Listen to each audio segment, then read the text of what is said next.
Magandang tanghali po sa ating lahat mga kabayan. Meron tayong nakita, napansin natin, no? At ito salubungin natin kung ano nga ba ang dala ni tatay. Halip po kayo mga kabayan.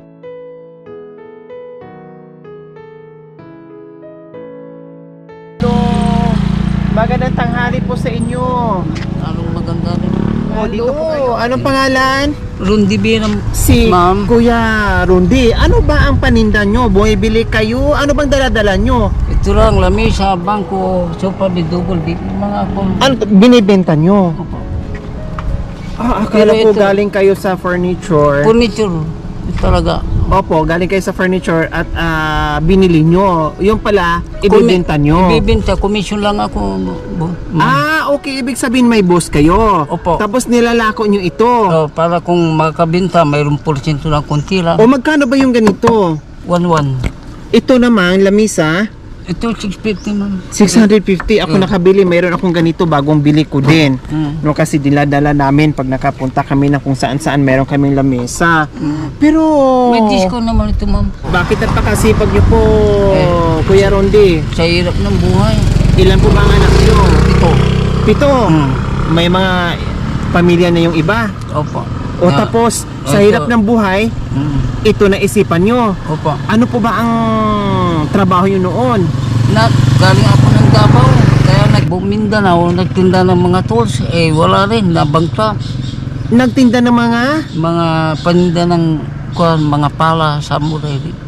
yung mga nilalako-lako. Oh. Yung may mga amo na binabagsak at pumupunta sa iba't ibang lugar. Oh. Tapos, may mga Bini- tauhan na binibitbit naglalako. na lang Opo, yung- binibitbit, pinapasahan. Opo. Pero kayo ay taga dito, hindi kayo taga Mindanao. Taga dito ako. Taga rito po talaga. Nakakarating na kayo kung saan-saan. Oo. Tapos ngayon, iba na naman ang gimmick mo. Ito na naman ang ginawa nyo at may sarili na kayong pedal. Hindi nyo na pinapasan. Medyo okay-okay na. Okay Yun nga na yun. lang, ay hindi mabigat pero mahirap rin pumadyak. Opo. O ilang taon na po kayo?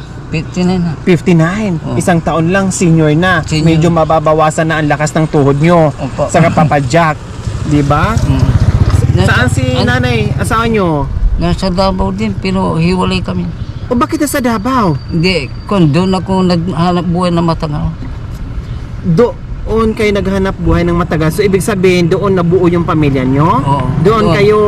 Nagkaroon ako ng pamilya doon, kaya lang, yung hindi pinagkasaya, yung living partner mo.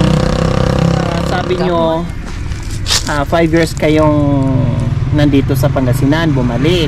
Hindi na ako nakabalik ng ma'am. So hindi na kayo nakabalik doon, Hindi. matagal na panahon. Matagal na ma'am. Naghiwalay kayo dahil ayaw ng magulang ng babae sa iyo. Oo.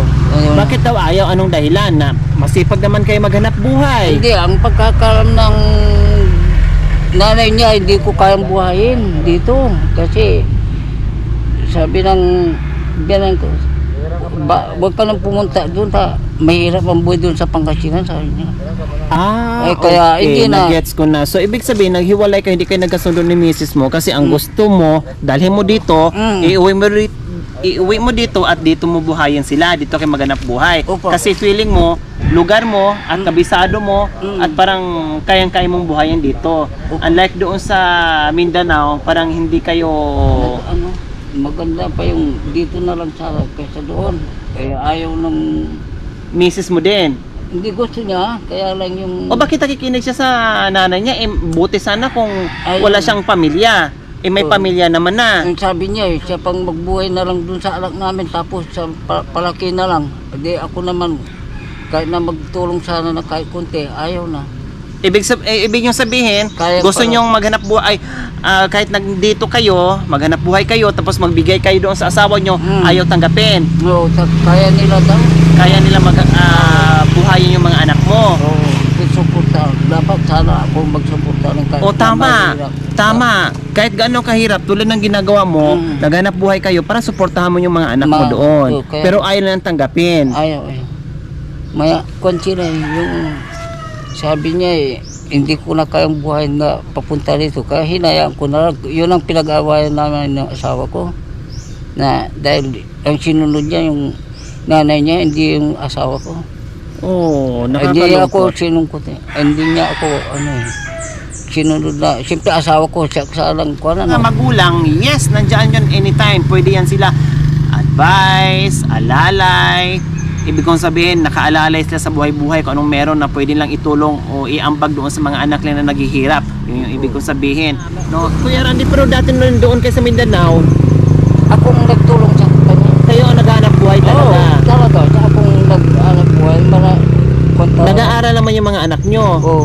Kailan ngayon, matagal na panahon, wala na kayong komunikasyon kung ano na nangyayari sa mga anak mo Wala na. at asawa nyo. Wala na. Kasi hindi na ako napunta. Dapat sana nung... So hindi naman din kayo nag-asawa dito, sa Hindi. totoo. Hindi po. Wala kayong kinakasama dito? May bahay ako, kaya ako lang mag-isa. O pero wala kayong kinakasama sa Wala bahay po. nyo, mag-isa kayo. Wala po. Hindi kayo nagiinom? Hindi ba? Yung ko lang, yung kung halimbawa, magbisita. Opo, natural yun. Ibig ko sabihin, Oo. hindi kayo lasinggero na Hindi. dapat iwanan ng asawa. Hindi po. Hindi kayo naman bubugero. sa- Hindi yung, pag may bisita lang, yung pupunta na po. o yun. Okasyon. Occasionally yun lang. Yun lang.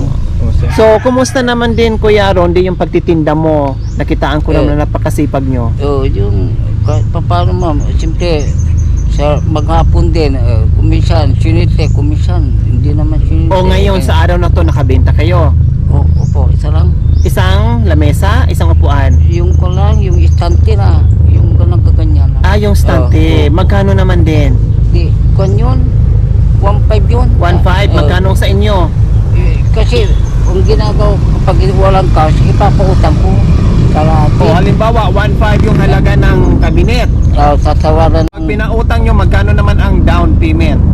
500. 500. Balik-balikan nyo. Oo, tapos, So 500 ang kinita nyo ngayon. hindi. Yung 500 doon, pimi lang yun. Ah, down payment lang. O Opo. paano? Saan mapupunta yung down payment? Ibigay ko dun sa amo. Tapos sa inyo, paano? Yung kung bayaran ako nung pinautang ko, yung meron akong kung na doon. Kita. Oo. O kailan mo daw pupuntahan uli para magbayad siya? Kung minsan 1 week. 1 week na singilin. So Kung minsan, kasi marami kong pinautang dyan sa basista. Ngayon, ang ginagawa, parang nangyari, hulugan, pero komisyon ko na rin yung pinapautang ko sa kanila. Para- Siyempre, alam ko pag mga ganyan, yung Mm. iba nagbabayad, yung iba Oo. naman marunong magbayad, yung iba naman marunong tumakbo, Oo. yung ganon. Oo, Kapag mabasa. tumakbo na, hinahabol mo. Wala na. Siyempre, kung lang yun naman, ma'am. Hindi na, yung iba, hindi paliho sa tao. Mayroon din pa utangin mo na. Marunong magbayad. Oo, Hindi pa- naman lahat. Hindi na. Marami namang magaling magbayad. Oo po. Pero Kasi- ilan-ilan lang naman yung hindi marunong magbayad. Yung, Okay. At least nakita ko naman talaga yung sipag mo at syaga dito sa tinutulak mong bike, pinapadyak mo na bike para mabuhay, no? Oo, Kaya oo, sa ma'am. tanghaling ito, hindi kami nagkamaling ikutin o balikan o tanungin namin kayo dahil meron kayong matatanggap sa amin.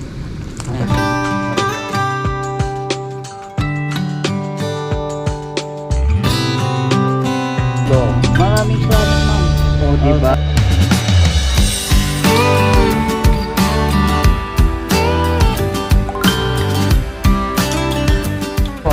Maraming salamat, ma'am.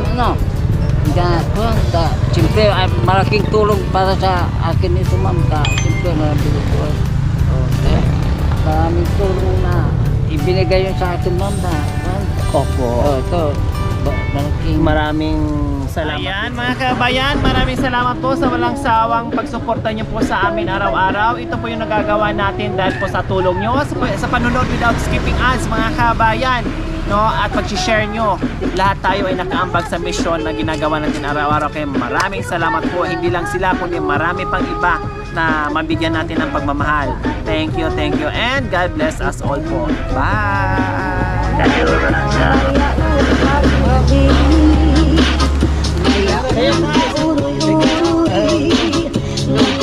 Gayahin mo sa side.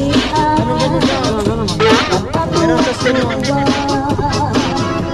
Maraming salamat sa support tayo. Sir, saka sa bumubo sa inyong programa. Malaking tulong para sa amin. Magpauwi ko ng maaga. Maraming salamat.